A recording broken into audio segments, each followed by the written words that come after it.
Hi, Paul. Hi, Bob. How you doing? Good. How are you doing? Can't complain. Let me introduce us. I'm Robert Wright. This is the Wright Show on Meaning of Life TV. And you are Paul Froese, a sociologist at Baylor University, and you've written a book that definitely belongs on Meaning of Life TV. It's called On Purpose: How We Create the Meaning of Life. It's published by Oxford University Press.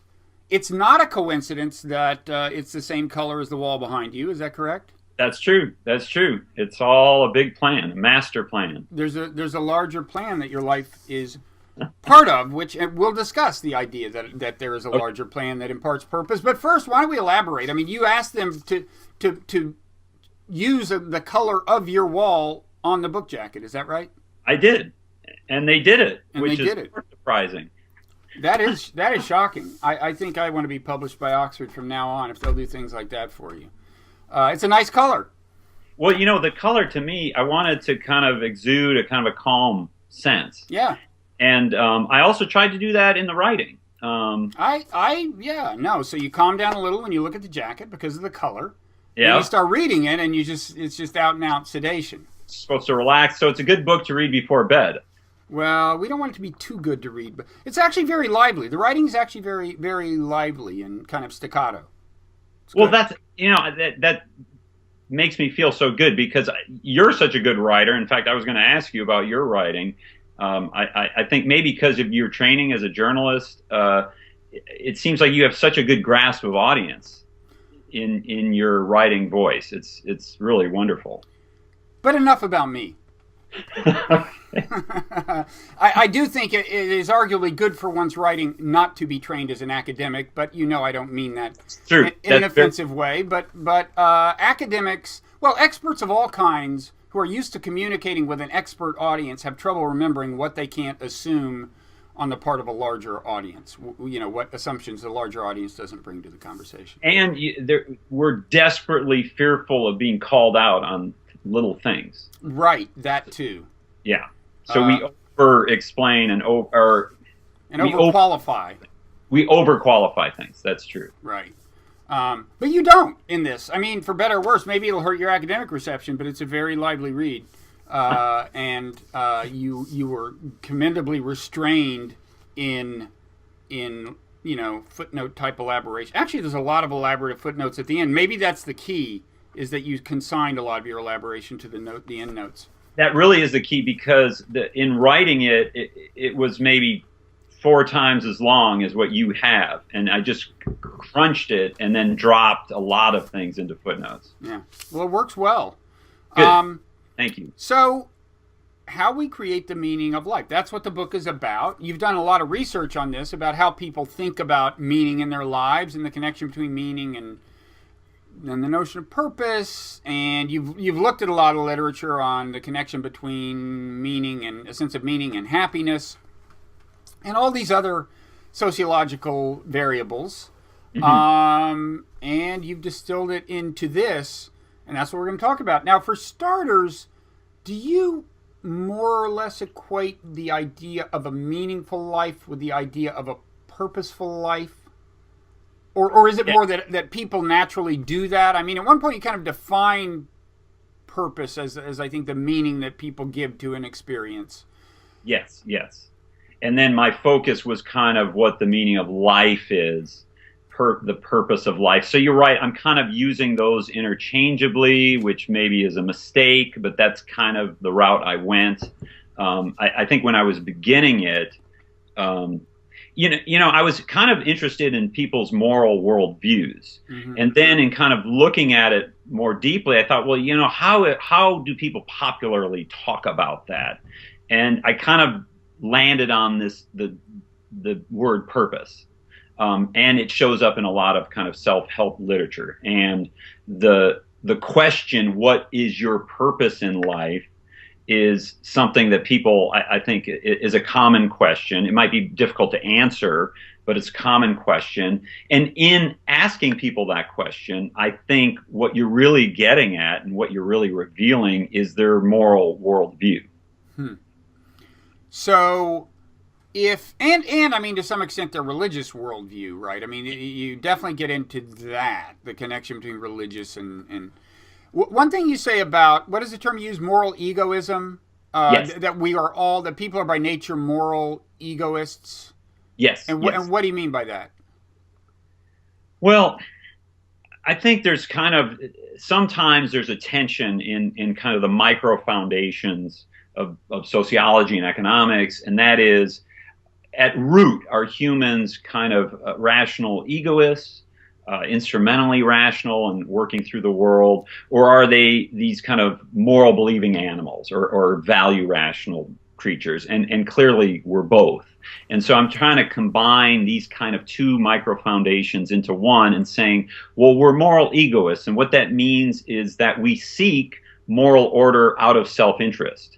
So it's in our self-interest to be embedded in a moral order, because that's what gives us purpose. It tells us what we should do. And to feel that we are being moral ourselves, that we are aligned with moral truth and goodness.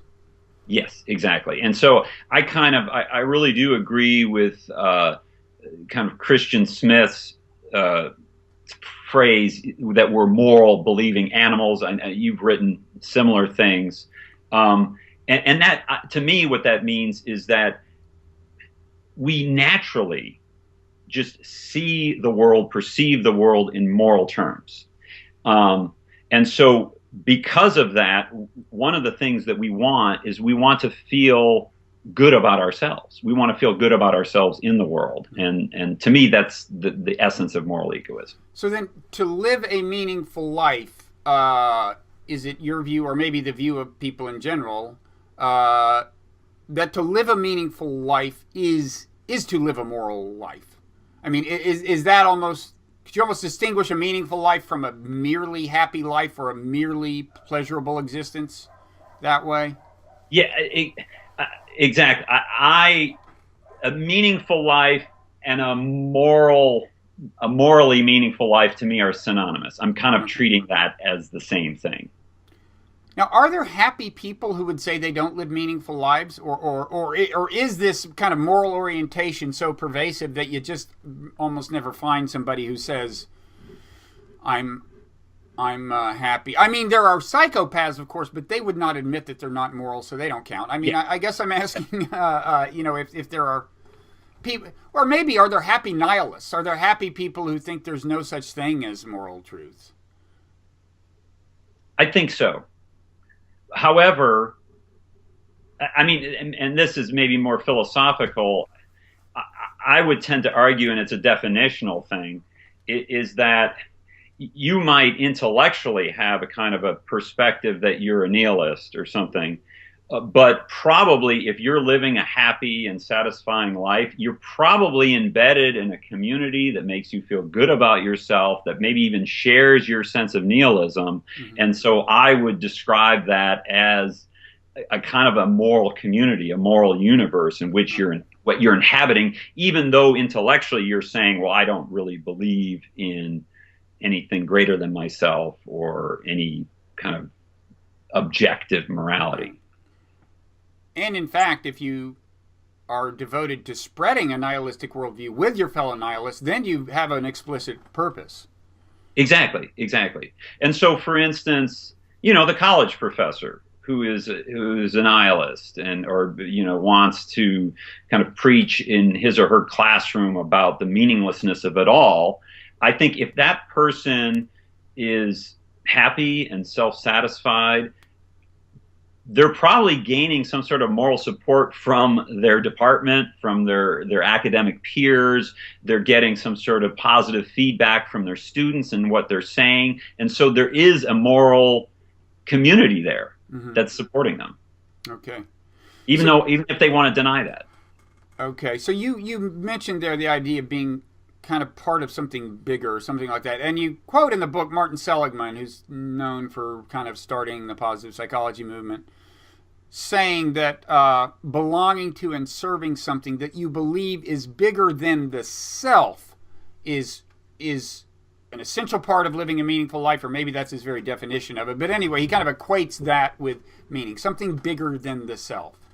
Yes. And I agree with that. I agree with that. And in fact, I think, okay, let me back up and say one of the things I began with just simply asking people, what is your purpose in life? And my intent there was be like, okay, what the heck does this word purpose mean to people? The only way I can get at that is you ask them this question and then you kind of listen to what they're saying. Now, many people have kind of a religious answer, serve Christ or something like this. A lot of people will immediately reference family or friends, loved ones. A lot of people will refer to their profession or their career.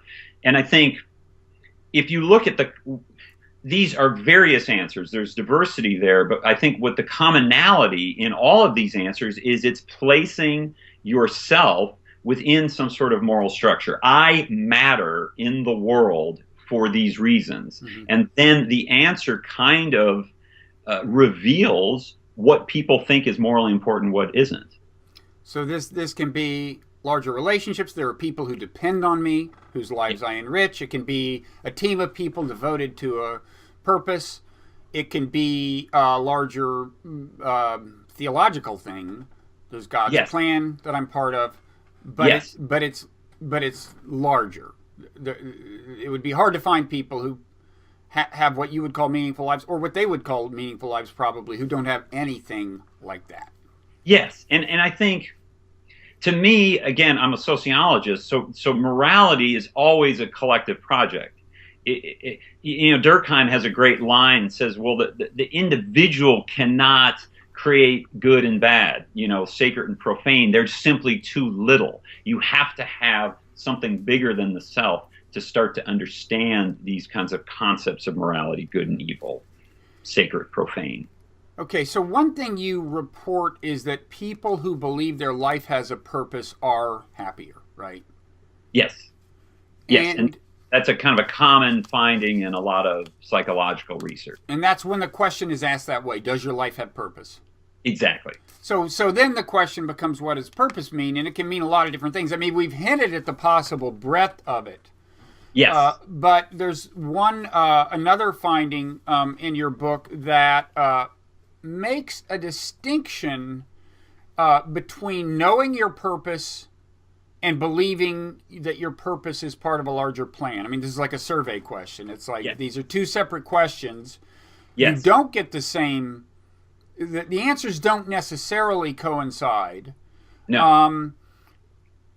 I'm guessing the purpose is part of a larger plan. It kind of has religious overtone to it, and that clearly is the case. That's the people who answered that positively tend to be religious or spiritual in some way. Whereas, really, what I was testing there was, am I just picking up? When people say I have a purpose in life, does that assume a kind of a religious sense to that word? And I think what I found was, secular people will say they have a purpose in life. So it's not really a word that necessarily implies religion. But when you say purpose is part of the larger plan, it tends to have a religious overtones. Yeah, and one interesting thing in that finding is that, okay, so you distinguish between religious people and spiritual people. I presume religious people have some kind of affiliation with one of the religions we've heard of. The spiritual people don't have that identity, but say, I am spiritual. In other words, these are the spiritual but not religious people? I didn't break down the data like that, but, I could do that. But there tends to be an overlap. They're correlated. People say they're religious and spiritual, but they have kind of more distinct meanings.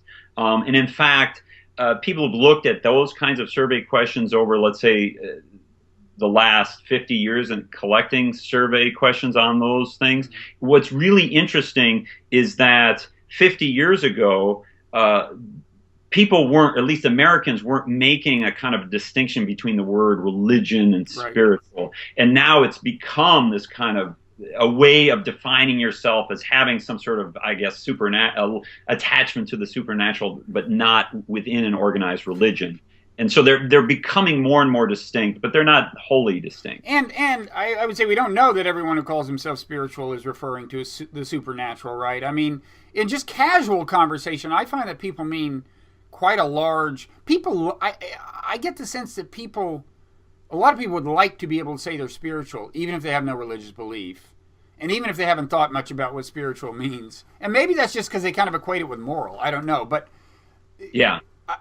I think you get an array of people. Well, I think that the word refers to an array of kinds of beliefs. But what I found interesting was that in your, and I don't know if this is your finding or somebody else's, maybe it's yours, but it's that spiritual people are almost or just about as likely to say that they believe that their purpose is part of a larger plan as religious people. There's almost no difference in the correlation. That's right. And that surprised me, because I did think that for a lot of people, spiritual means something super vague, not necessarily that there's a purpose to anything.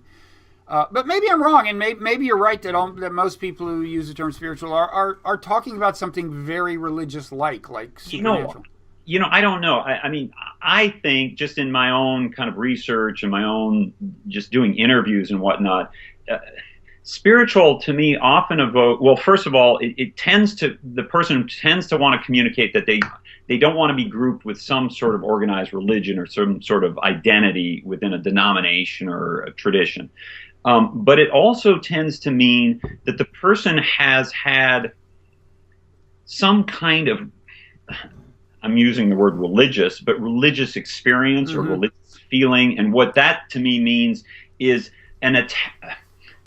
almost a numinous experience, an attachment to something that they feel is outside of them. So, for instance, sitting and listening to, a beautiful piece of music can evoke all kinds of emotionality and feeling, and you feel kind of connected with something bigger, and that can have a kind of a spiritual overtone to it, which fits with this word larger plan, a larger something, a larger meaning. And so maybe that's what that question's picking up on. Yeah, that makes sense. This was your own work, the data I just referred to?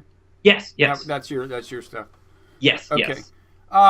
Confusing, because in the book I present original analysis that I'm doing, but I'm also kind of cataloging research of other people.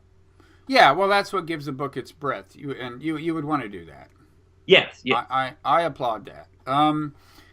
So there's a sentence in your book that I think is important in characterizing kind of a lot of the argument of the book. You say, I argue that history, norms of self, communities of truth, cultural tempos, and power dynamics determine how each of us understands the meaning of life. So I think it's worth spending some time kind of unpacking this and maybe going over it item by item. So can you give us an example of how one of these kind of these variables, your history or your norms of self or cultural tempos, what you mean by these kinds of things and how they might influence your conception of meaning? Yes.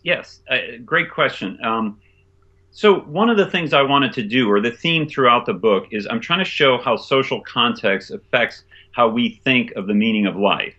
And that question can be exploded in infinite numbers of ways. So I kind of honed in on different topics that were interesting to me, and each chapter kind of deals with each. So one, I'm kind of looking at the process of modernization or history and how that changed our sense of what the self means. And really modernization, and especially in the post-industrial world, we have this idea of self-discovery, which I argue wasn't always kind of around. It's a modern invention that there's a self that needs to be discovered, and clearly this vast self-help industry is evidence of the post-industrial need for self-discovery. So that's kind of one example of how a social force, a large social force like modernization, affects our sense of purpose. But then I look at other things. So for instance, the chapter on time, I'm trying to think about how cultural variation affects how we think about ourselves. And there are many measures of culture, but I thought it was kind of interesting to look at how different cultures have different senses of time, different senses of social time. And so, for instance, in our world, social time moves very quickly. And a lot of people feel overwhelmed, and they feel like they have to move from task to task to task to task. And maybe they don't have time to think about the larger meaning of things or the larger purpose, or if there's some sort of bigger plan. But my argument in that chapter is they're still within a meaning context, which is providing a purpose to their lives, even if they're not cognizant of it. And the meaning is stay on pace, keep going, try to progress. And maybe they don't verbalize that or articulate it, but it's still there. But then, and that in turn, I mean, this is not so much within your scope maybe, but that in turn gives rise to certain kinds of stress and anxiety, the imperative, the sense that there's always more you could do. I mean, it seems to me that is characteristic of modern life for a lot of people. It used to be you went to work at 9, you came back at 5, you were done. There's now, wherever you are, you could be doing more for your career, or you could be doing more socially, because you could reach out to anyone, anywhere, and so, and I think that creates, stress for some people, which in turn becomes the kind of thing, the stress becomes the kind of thing that can be addressed by spiritual leaders, or maybe by what you call the purpose industry, which is a whole lot of people, religiously, self-help, so on. So yeah, I guess I'm certainly buying your thesis that modern times have influenced the whole search for meaning. Yeah, and I say that, like, in the search for meaning, or the search for, I mean, this gets back to an earlier question that you had about the kind of the connection between happiness and meaning. But like I quote Seneca, who says, well, one of the universal problems that goes throughout time is the fear of death, right? The sense that, because we die, everything really is meaningless. And, like, what is the purpose of anything? Because eventually you'll be dead and it doesn't matter. So dealing with that deep feeling of despair can be addressed in different ways. So religions try to do it by, well, you live on into an afterlife, and then so everything just keeps going. And people who've studied myth, like Joseph Campbell, say, well, the kind of narratives of heroes and evil villains give a sense that morality is around forever, and so you want to live a heroic life, and that somehow that will carry on. Well, Seneca argued, well, the best way to deal with that is diversions. Keep your mind off of it. And so maybe that's something that's very ubiquitous in our post-industrial world. Hey, we don't have to worry about death. Why? We got so many distractions. You never have to think about it because you're always thinking about the next thing on your to-do list. That is actually probably true, yeah. So maybe we should be thankful for this. So until you come to the end and you realize, oh, what was I doing all that time? Right. There's that downside. Why didn't I spend more time with my kids and so on? Yeah. So you also mentioned that you talk about how modernization changes the conception of God. You say it won't kill God. I guess at least you mean for substantial numbers of people, it won't kill the idea of God, but it changes the kind of people, the kind of God people imagine. Yes. So what is the tendency there? And this is to some extent based on cross-cultural stuff where you have societies at different levels of economic and development and educational attainment and so on. But what's the finding there? Yeah. So the book before I wrote this one was America's Four Gods, and that was an attempt to kind of catalog different variations on what people think of when they say the word God. And one of the findings there were, or at least there's a lot of variation in God, as you well know. You've written very nicely on this topic. But the finding there was in terms of how engaged God is with the world and how judgmental God is of the world, there's tremendous variation. And people in the more kind of post-industrial world, those who've kind of retained a belief in God, whatever that means, tend to have what I call a more distant God, a God that you might be able to talk to through prayer, but isn't really performing miracles or saving people from cancer or winning wars or determining the outcome of football games. That really is a God of maybe the pre-modern world.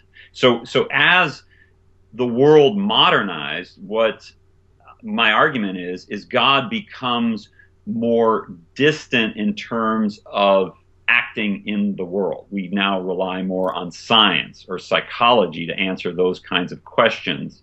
But God still remains. And my definition of God, I was kind of interested in reading your book of the evolution of God, is I think of, or at least the word God, as really at its core a belief that there is some sort of moral singularity to everything. And so that obviously can take so many different varieties, with some being very kind of concrete senses of he's like a white guy with a beard and he does all these kinds of things, versus, well, God to me is the Big Bang, or something very kind of abstract like that. And for that reason, I think the concept of God is, here to stay, even though I know that atheism is on the rise. Mm-hmm. So a common idea is that God is, that first of all, there is a moral order. There is such thing as moral truth. And God is in some sense the source of that, or the wellspring of that, or yes, or maybe the ultimate way to think about that, or something. Well, and if we talk about it in evolutionary terms, it seems to me that there is a natural tendency in humans. They want to understand things. They want things to become comprehensible. And so it's a very natural process to say, as we begin to understand, wow, there's this enormous universe and it has all these aspects to it. And oh my God, it's like it's becoming so complicated that I can't wrap my head around it. Oh, maybe it has some sort of singularity to it at its essence, God. And that to me is a very kind of logical thing to kind of come to. Mm-hmm. And you also say, I think, that the God of kind of modernity is not so inclined to favor a particular nation, right? Yes.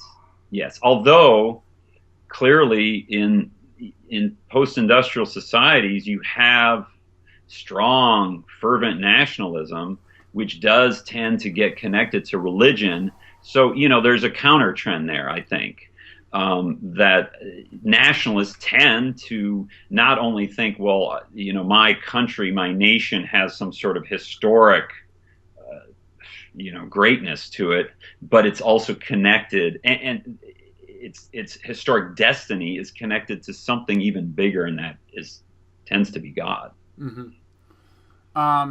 Yeah, and I mean, nationalism can intensify and wane, and I guess you would see correspondence there with conceptions of God. Okay, so there's a one of many interesting sentences in your book is this one: modern humans imagine new sacred canopies that seek to unite humanity in a shared purpose. Here are three such fantasies: one cause, one God, one reality. Now, are you saying these are ways that people have articulated that we might hope to see all of humankind live in harmony through, or? Yeah, I mean, so. And the word fantasies, by the way, is not auspicious. It sounds to me in terms of what you think their chances of success are. We got kind of a plot spoiler there, but sorry, go ahead and elaborate. Yeah. In that chapter, cross purposes, I'm kind of really going out on a limb in that chapter, but I'm making the argument that there is a tendency, and this is not necessarily a negative tendency.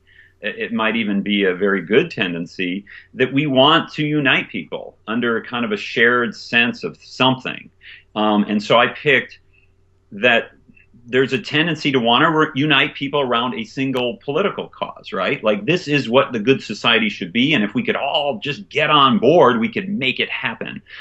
Similarly, people want to unite each other around a singular sense of the sacred, one God. If we could all just believe in this God, we could love each other. And then finally, I kind of use this on kind of rational materialists. That's what you mean by one reality. One reality, in that there's a sense that, well, if everybody could just stop fantasizing in their religions and all this stuff and just become scientists, we could all just agree on what reality is, and then we can get on with things. And so my argument in that chapter is these might be noble causes, but they're always going to fail, because human perception and creation of meaning is always diverse.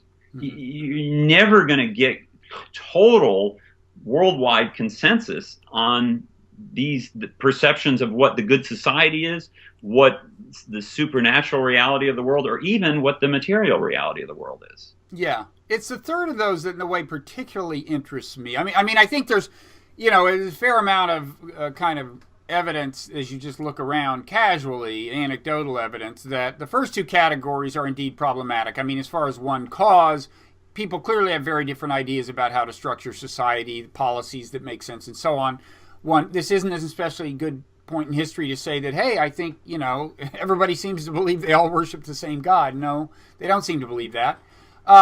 But this one reality thing, the kind of scientific materialism, I guess, I mean, this is something you hear in particular from the so-called new atheists, I would say. I mean, old atheists, atheists in general have not necessarily been, evangelizers of scientific materialism. I mean, some of them have been like, in fact, there have been kind of regretful atheists who thought, well, geez, it might be better if everybody believed in God, but let's get real. So they've been in no hurry to spread some kind of gospel of secularism, some of them. But the new atheists are kind of evangelical, and they do seem to believe that if we could all just be scientific materialists or rationalists, as you say, that would somehow end the conflict in the world. For my own reasons, I don't buy it, but elaborate a little on what you think the problem is with this. It's just, I think it fails to realize that each individual is constantly trying to create their meaningful life in their own way. And so to impose, for instance, I think what upsets me about some of the new atheists is they kind of have this, like, I'm the smartest kid in the classroom, and if you idiots would just listen to me, you would figure it out, right? But what I would like to say to them is, look, go to a third world country where you are struggling to get clean water and you're worried that your child is going to die, and you grasp on to a sense that there's a loving God above you, and this is going to help you through your day. And some white guy in the United States is going to point at them and say, you moron, can't you see that's a fantasy? That to me it's offensive. And it also doesn't even scientifically start to look at what is the reality of that person. And morally, why the hell can't they believe that? I think is, sometimes I get really angry with the new atheists because I feel like they're kind of uncaring in a way. There is kind of a hard edge to some of that rhetoric. And there's also the fact that, look, if you think grabbing one of these people by the shoulders and saying, don't you understand your God doesn't exist, if you think that's going to make them less likely to believe in their God, you are the opposite of correct. There's plenty of literature suggesting that the more people feel their worldview is threatened, the more likely they are to move toward the fundamentalists. Well, my first book was called The Plot to Kill God, and it was all about how the Soviets tried to extinguish religion and how that failed. And I think the most concise statement of that was by Stalin, who said, religion is like a nail. The harder you hit it, the deeper it goes. And I think that's true. I think that's true. I think it is. So let's see the You know, I want to talk about moral imagination, oh and I mean that's a phrase in your book, and I also you have a line about that you feel that there's moral progress being made in the world.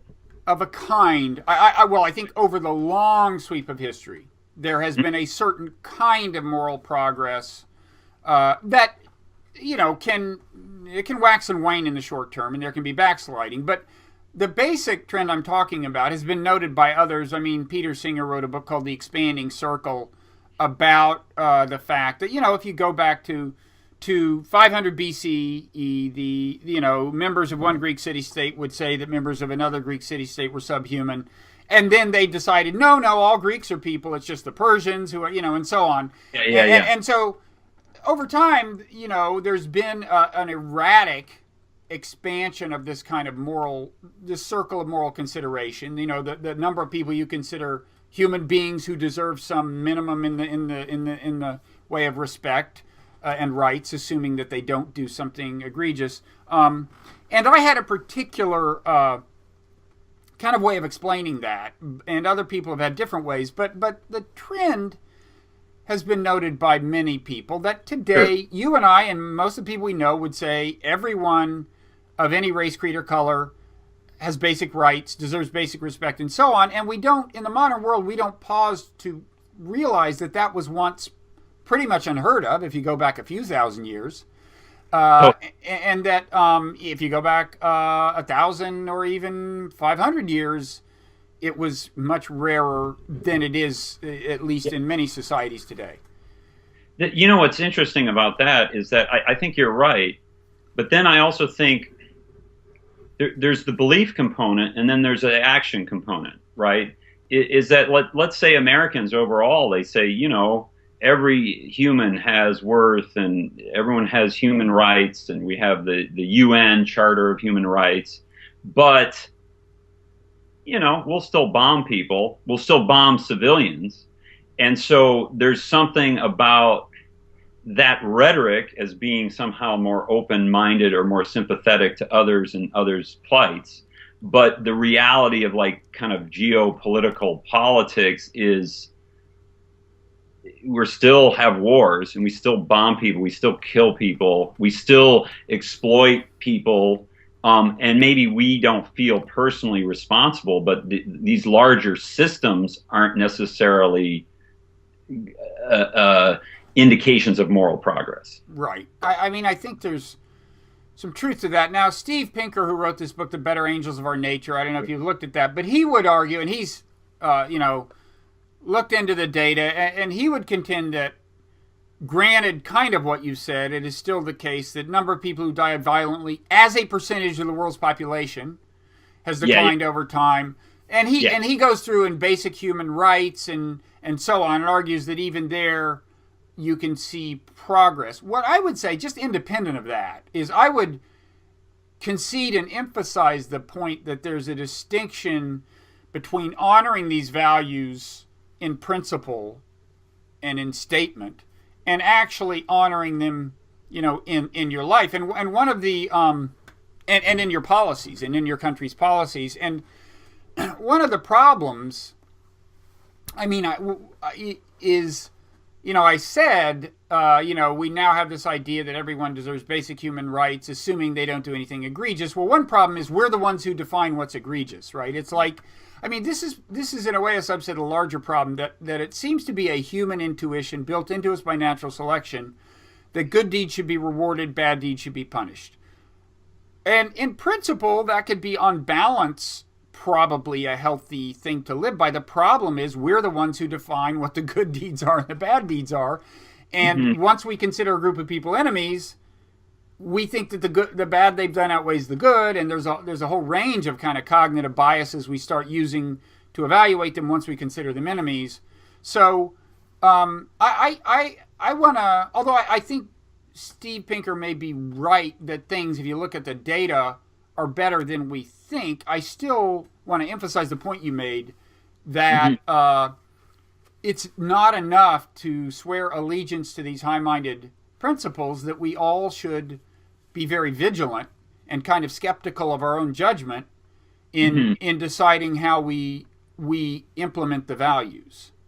And Yes. that's one reason I emphasize in that book the cultivation of moral imagination. I mean, I think that's almost like a spiritual discipline in itself. It's so hard to kind of put yourself in the shoes of people that you consider enemies or that you have no particular reason to consider allies.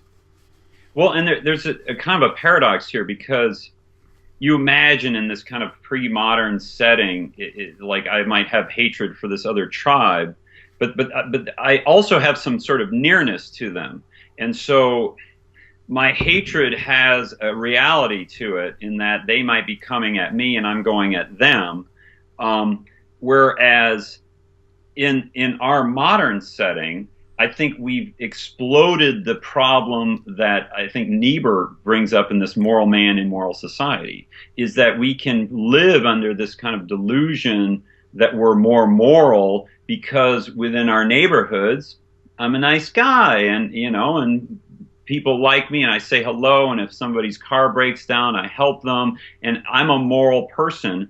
But to what extent, and this is maybe a philosophical question, am I responsible for all kinds of evil that systems are doing around the globe because I'm now aware of them too, or at least I can be aware of them if I want to be? To what extent do I have responsibilities for that, and to what extent does that affect how moral I can feel about myself? Right. I mean, your tax dollars are definitely going to kill civilians. This year, a fair number. Now, maybe Steve Pinker's right, not a large number by historical standards, but more than I'd like. And I mean, is that the kind of thing you mean? And I guess, some people would also argue that in your consumption habits, you are sometimes subsidizing, child labor or... Exactly, yeah. Yeah. No, so I'm not proposing an answer to any of this, but it's just an interesting question about whether there's progress in morality, and maybe my sense of this is that human groups always create moral systems. To what extent is one moral system better than another? That's a good question. Like, how do we determine that? Well, right, and I personally think that this may catch me up in some kind of logical paradox to say this, but I personally think part of being moral is not to be too casually judgmental in that very regard. Yes. In other words, to when you first look at another society, recognize it's a different society from yours. They have come to where they are from a different place, and that you'd have to do a pretty comprehensive survey of the society before you could be very confident that the set of norms as a whole was inferior to your set of norms. I think you should never lose sight of the kinds of problems we have. There are people who look at, various societies around the world and consider them primitive, but sometimes there are problems we have that they don't have in terms of number of children born to poor, unwed parents, rate of incarceration, whatever. And it seems to me, a moral system, a normative system should be appraised as a whole. There are a lot of interconnections. Yeah. And well, okay, so this actually leads me to one finding that I had that you'll remember in the book is that there are groups of people in post-industrial societies that have less meaning in their lives than even the poorest of the poor around the world. And so that's kind of a head scratcher. It's like, well, what's going on there? Is this just kind of how the data is, how do you collect data on this all around the world? So I kind of make the argument that even in really poor societies where people are struggling, they tend to still have moral communities in which maybe you struggle together to kind of achieve something. Whereas one of maybe the moral failings of very progress-driven cultures is that the people on the peripheries no longer have these similar attachments to community, and they can drift out and have meaningless lives. And so, for instance, people on Fox News and whatnot, they like to point out that, well, the poor in the United States, they have like refrigerators and air conditioning. Some of them have iPhones, and so what the hell are they complaining about? But what my data shows is the poor in our societies, they might have those kinds of things that others around the world don't, but in the exchange, they oftentimes lose a sense of meaning. And maybe that's because they're living in a culture that sees them as valueless, as something that can be left behind.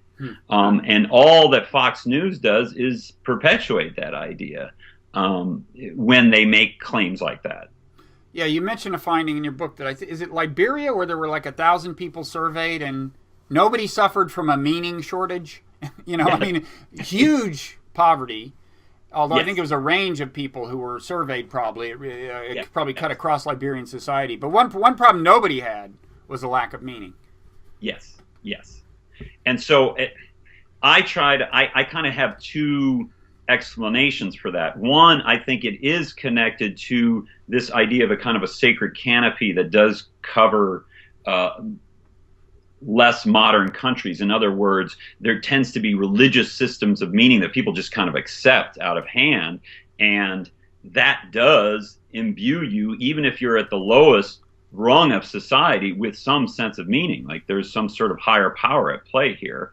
And two, and this is true across all societies, people who say they feel a part of a community are more likely to say they have a meaningful life. And that was really true in these kind of agrarian, very poor societies. People still felt attached to community, whereas poor people in post-industrial societies were much less likely to say they felt attached to some sort of community. Yeah. Well, and if you look at these people who commit these mass shootings, I mean, two things strike you. One is often they are not embedded in what we would call a wholesome community. And the other thing is that often they do the shooting, they construct some kind of cause. The shooting itself becomes embedding themselves in some kind of purpose, whether it's a kind of a well-structured, larger one like jihadism, or one they just kind of make up or cobble together from like video games and stuff. It's oddly very rare that they seem to think of the killing itself as a meaningless act. I agree. So let's see. There's a couple of things I wanted to touch on. One is maybe just in passing. There's a really interesting line early on, I think, where you say the act of looking becomes interesting only when it is purposeful. You remember that? Okay, yeah. You'll have to take my word for it. You said it. Okay. And the reason that's interesting to me, I mean, first of all, it resonates with my experience. I mean, I find like I'm not the kind to just pick up a book about history and go, oh, this is fascinating, and read it cover to cover. But if I'm writing an argument about history myself, then it's fascinating because I'm looking for things that fit into my argument. Yes. And then it's purposeful looking. Yes. But what struck me about this is that I don't know if you have much contact with the whole mindfulness meditation movement. It's hard to avoid it these days, right? Yeah. A lot of people do, but in a way, that your observation is central to the mindfulness movement because there is the observation that ordinarily we pay attention to only things we are interested in by virtue of our own individual purposeful connection to them. And yet the prescription with mindfulness meditation is to somehow kind of let go of that, right? Is to make your perceptions, to just perceive for the sake of perception in a certain sense. Yes. Well, it's attempting to destroy the self, right? Destroy the ego. And I mean, it's an awesome idea, but I don't know if you can do it. Yeah, I think I do want to. On this note, it's a fun thing to play with, or at least to try to be mindful of. is what do I focus on in life? And that is revealing to me my priorities, right? My kind of moral worldview. So recently I started reading Karl Ove Knausgaard's, 7-volume autobiography. I don't know if you're Oh, familiar. he's like the Scandinavian guy who's very avant-garde and suddenly in vogue. Yes, yes. Uh-huh. And he's in vogue for good reason, because Is I he think good? oh, he's brilliant. I mean, when I see one of these artsy photographs of a supposedly great writer smoking a cigarette, I just totally dismiss them. But if you tell me he's a great writer, I will take your word for it. Well, and so this is, to me, what his writing revealed to me is he writes about the most mundane aspects of daily life, right? Kind of in a Proustian way, right? Mm-hmm. And what this does is, or at least what revealed to me is, oh my God, all of these little things that I'm ignoring are full of meaning if I pay attention. And maybe mm-hmm. that's the same thing of mindfulness. Mm-hmm. And maybe that's what mindfulness in a real world way does, is it kicks you in the butt and says, hey, start to pay attention to stuff. And what you're going to find is little things might have meaning that you hadn't thought about before. Right. And maybe it's important. And pay attention in a disinterested way. In other words, don't ask, what can this thing do for me? Because if you're asking, what can this thing do for me, which is the way we ordinarily go around perceiving the world, naturally, we're designed to do that by natural selection. First of all, you're going to ignore most of the world, because most of the world can't do anything for you. Yes. And also, when you do look at something from the point of view of what it can do for you, then as Buddhists would say, it's in a kind of a grasping way, and you're still not seeing the thing in itself. Yes. Yes. So maybe I'll revise my opinion of him in light of this. You at least have to read a couple pages before you can dismiss him. Okay. Yeah, I guess again, there's a kind of circularity I'm caught up in, I think, here. It's yeah. So well, this to me also gets at one of the problems I had is I'm writing a book that's kind of about, it's about the meaning of life and purpose and all this stuff. And I think a reader might naturally want, back to this thing, what's in it for me, right? Why should I read this book? And I think maybe one of the failings of the book is I don't have any kind of suggestions in terms of what you as an individual can do to have a more meaningful life, have a happier life, have more contentment. But rather, I guess it's just a call to say, maybe it's of interest, maybe it could even be therapeutic, I don't know, to start to think deeper about these issues. There's the suggestion that we can create our own meaning. I mean, on the one hand, the kind of meaning we have tends to bear some correlation to our demographic circumstances, but on the other hand, it's you're clear on the fact that ultimately we're kind of generating this thing in some sense, or at least and maybe have more power to generate it once we recognize that that's what's going on. I don't know. Yes, that's probably true. I would think that's true. And that, I end the book with this whole discussion of imagination, mm-hmm. and the fact that even if, you're wholly, let's say you're like a true believer in some established religion, which in some sense is pre-packaging everything for you, you're still bending it in your own particular way. You're still bending it to your own individual life. And so even, the devout person is going to be a little bit different from the devout person sitting right next to them, mm-hmm. Simply because they've had different experiences and have the capacity to imagine different things. Mm-hmm. On the other hand, when you say that our imagination creates meaning, will that for some people induce some kind of crisis? I mean, people tend to go around kind of casually thinking that the meaning is just there, right? They're perceiving it.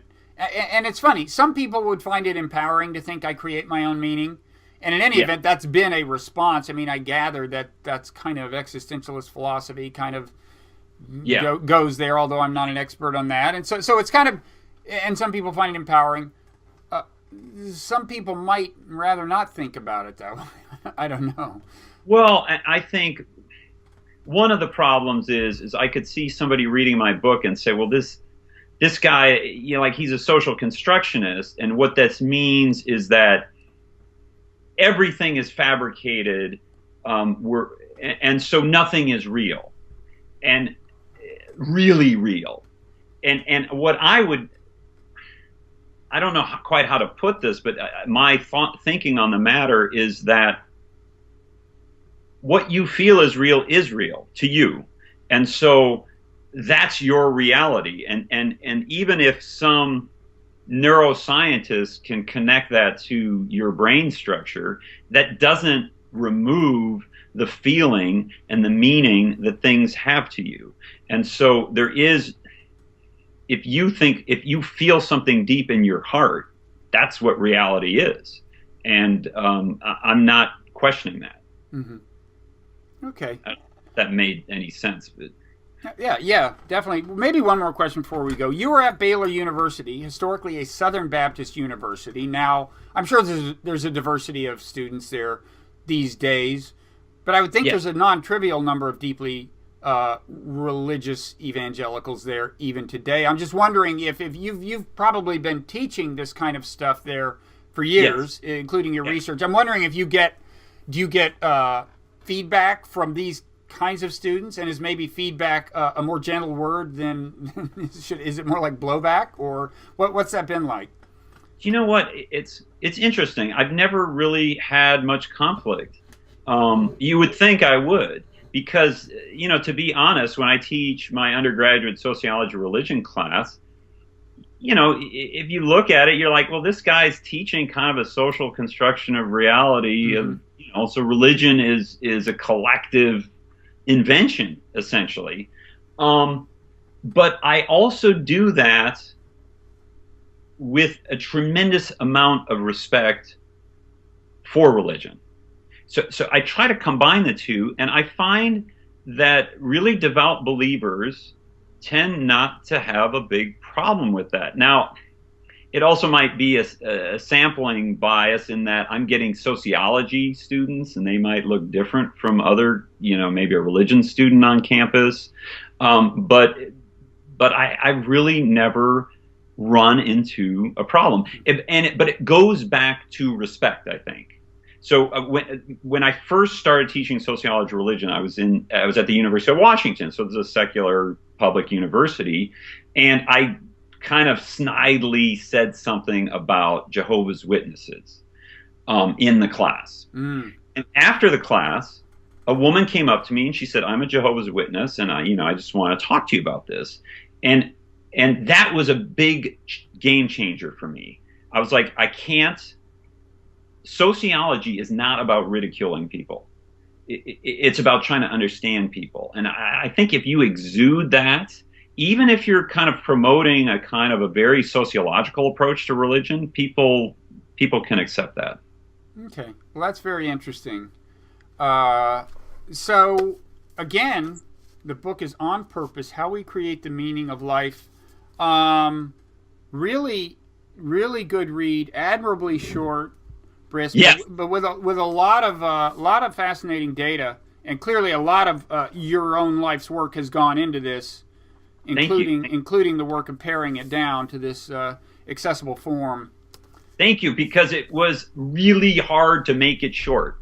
No, there's the old joke saying it would have been shorter if I had had more time. About a piece of writing. So it's Paul Froese, for those people listening and not watching, Froese. And thanks so much, Paul. And maybe you can come back and talk to us down the road. Would love to. All right. Take care. Thank you. Bye-bye.